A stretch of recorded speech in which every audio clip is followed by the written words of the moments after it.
ساعت 9:17 صبح روز 5 مرداد ماه سال 1359 بود که درب اتاق باز شد و پرستار گفت شاه مرد. 11 صبح انور سادات با لباس نظامی به بیمارستان رفت و مستقیم به اتاق شاه رفت. دستش را روی قلب شاه گذاشت و گفت تو در ساعت 9:17 مردی و ایران در ساعت 25.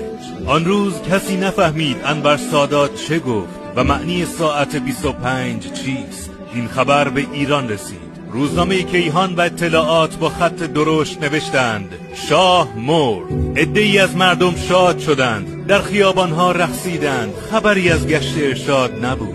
فرانسوی ها ضرب المثلی دارند که حرکت روز و شب 24 ساعت است و ساعت 25 ساعت مرگ است. به بیان ساده تر ساعت مرگ ایران بود.